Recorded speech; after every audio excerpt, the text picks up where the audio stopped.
প্রিয় শিক্ষার্থীবৃন্দ, আসসালামু আলাইকুম। আজ আমি তোমাদের মাঝে স্প্রিং এর ম্যাথ নিয়ে কথা বলবো। দেখা যাক, এখানে দুইটা ম্যাথ আছে। একটা হচ্ছে তোমার এই একটা আর এই যে একটা।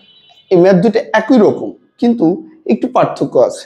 এটা আসছে রাজশাহী বোর্ড 2024-এ, আর এই প্রশ্নটা আসছে দিনাজপুর বোর্ড 2023-এ। তো দেখো, এখানে পার্থক্য জাস্ট এখানে পার্থক্য শুধু এখানে বেগ দেওয়া আছে, ওই জায়গায় কি দেওয়া আছে, বেগ দেওয়া আছে।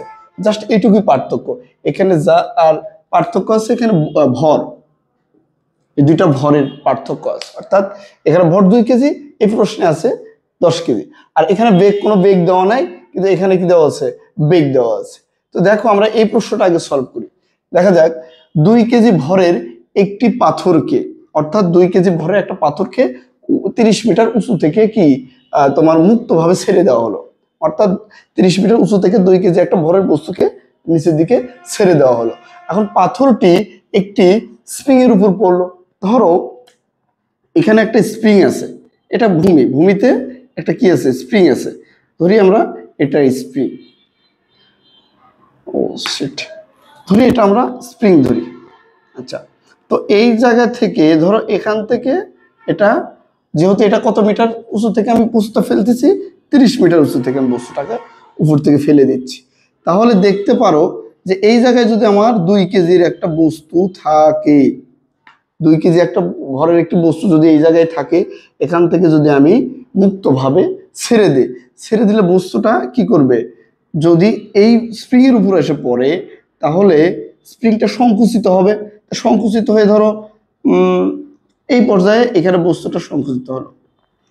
তো বস্তুর কারণে স্প্রিংটা সংকুচিত হলো। ধরো স্প্রিংটা ছিল এই বরাবর, তাহলে সংকুচিত হলে স্প্রিং এর এইটুকু পথ, এইটুকু সরণ হলো। তো এইটাই তোমার চাইছে এখানে, যে পাথরটি একটি স্প্রিং এর উপর পড়লো, স্প্রিং ধ্রুবকটা দেওয়া আছে, অর্থাৎ স্প্রিং এর একটা কনস্ট্যান্ট মান আছে, সে 10⁵ কি জুল মিটার পার মিটার।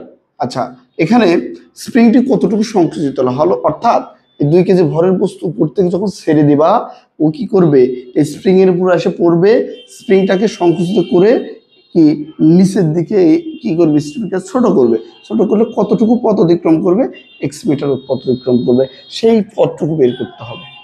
তো দেখো আমরা কিভাবে করি। ধরো মনে করি, সমাধান করি, দেখি এটা। মনে করি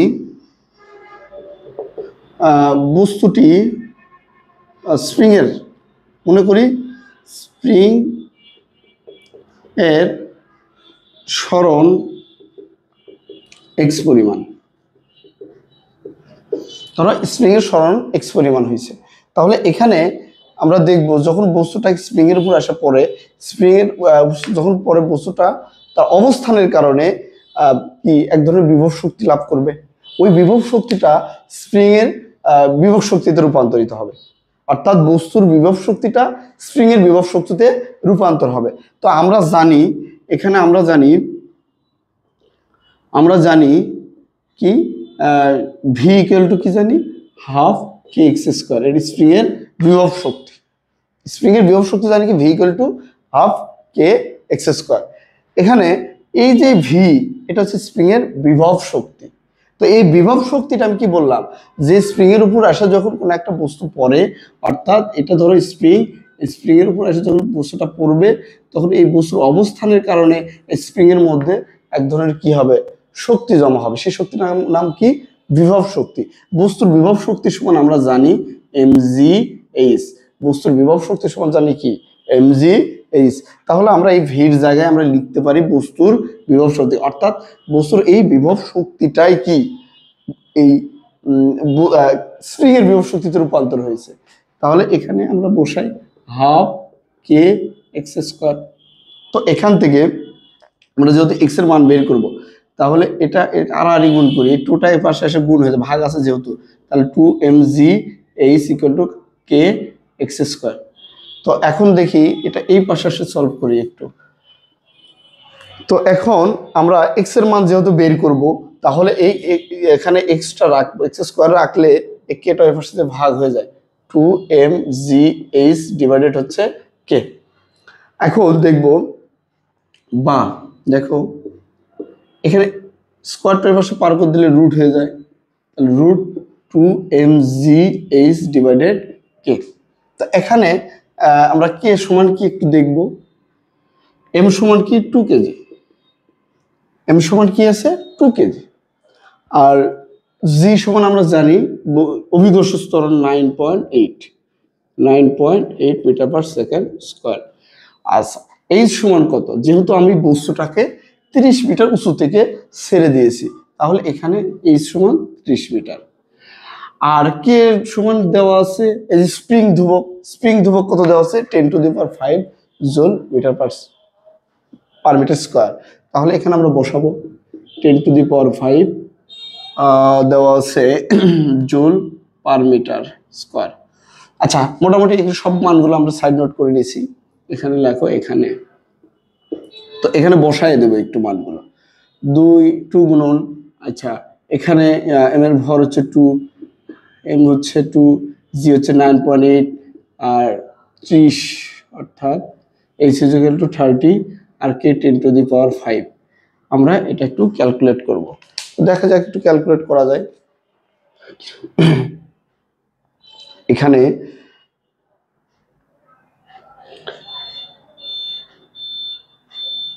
টু গুণন 2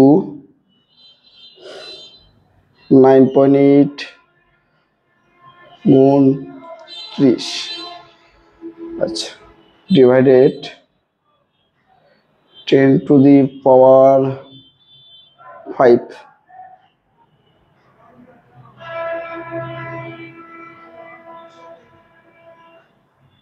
(0.01176) তাহলে আসলে এখানে 0.108 এত কি মিটার। অর্থাৎ আমার কোনো বস্তুকে যদি আমি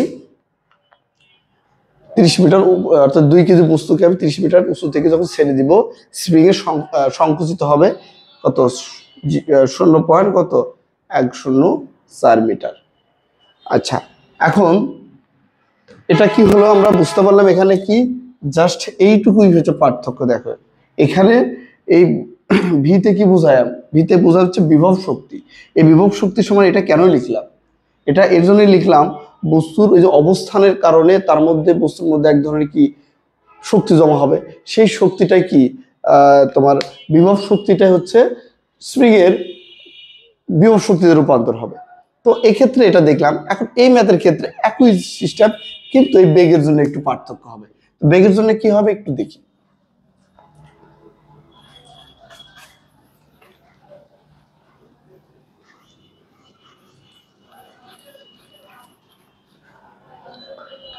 আচ্ছা এই সমাধান দেখি এটা। তো এখানে একই রকম দেখতে পারতেছি আমরা, ধরো এটা স্প্রিং,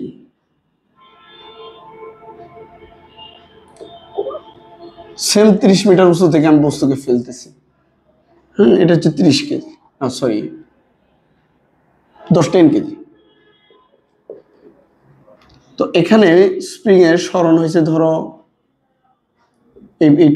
এইটুকু আমরা এক্স হিসেবে কাউন্ট করব। তো এটা একটা বেগে আসতেছে উপর থেকে, ধরো এত বেগে উপর থেকে পড়তেছে, সেটা কত বেগে 10 মিটার পার সেকেন্ড বেগে কি উপর থেকে একটা বস্তু পড়তেছে। তাহলে এখানে সেম মনে করি বস্তুটির স্প্রিং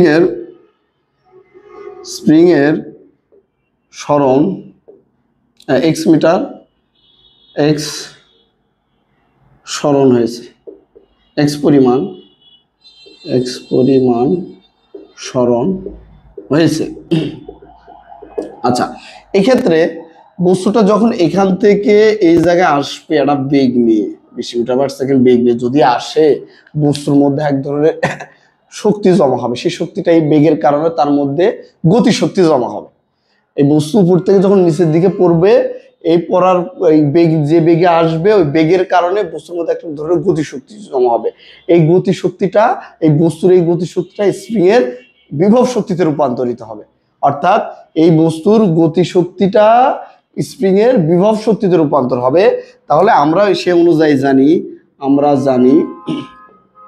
কি V equal to half K x square. তাহলে এখানে এই যে স্প্রিং এর বিভব শক্তি, এই বিভব শক্তিটা আসবে বস্তুর গতিশক্তি থেকে, গতিশক্তি থেকে, অর্থাৎ বস্তুর এই যে বেগ আছে, এই বেগের কারণে বস্তুর কি হবে, গতিশক্তিতে রূপান্তর হবে, তার মধ্যে গতিশক্তি সঞ্চিত হবে। সেই গতিশক্তিটা বস্তুর যখন এসে পড়বে তখন সেটা বিভব শক্তিতে রূপান্তর হবে, স্প্রিং এর বিভব শক্তিতে রূপান্তর হবে। তাহলে এই স্প্রিং এর বিভব শক্তির সমান আমরা লিখতে পারি হাফ কে এক্স এম ভি স্কোয়ার। আমরা গতিশক্তির সমান জানি কি হাফ এম ভি স্কোয়ার। তাহলে এখানে আমরা বলতে পারি হাফ কে এক্স স্কোয়ার। আচ্ছা, এই হাফ আর এই হাফ চলে যায়, তাহলে এখানে থাকলো কি দেখি আমরা, একটু বসাই, সাইড চেঞ্জ করে নিই। এক্স স্কোয়ার সমান আমরা লিখতে পারি এম ভি স্কোয়ার ডিভাইডেড কে। তো এই পাশে আসবো। এখন আমরা এক্স সমান কি লিখতে পারি, এক্স সমান লিখতে পারি root over m v square divided হচ্ছে কে।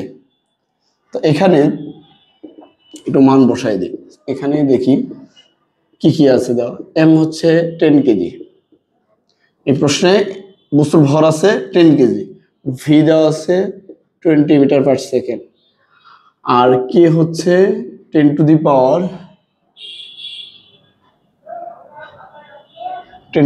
5 জুল সেকেন্ড স্কোয়ার। একটু আমরা দেখি, একটা ক্যালকুলেট করে একটু দেখি।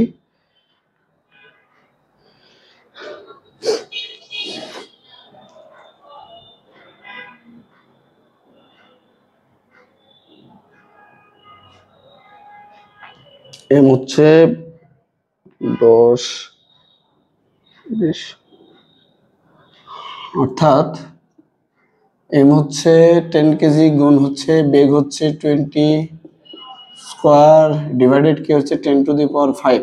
তাহলে এখান থেকে ক্যালকুলেট করে আসলো 0.2 মিটার। তাহলে আমি বুঝতে পারতেছি এখান থেকে এইটুকু সরণ কত হবে, 0.2 মিটার। এভাবে ক্যালকুলেট করতে হবে। তো আজ এই পর্যন্তই, দেখা হবে নেক্সট ক্লাসে।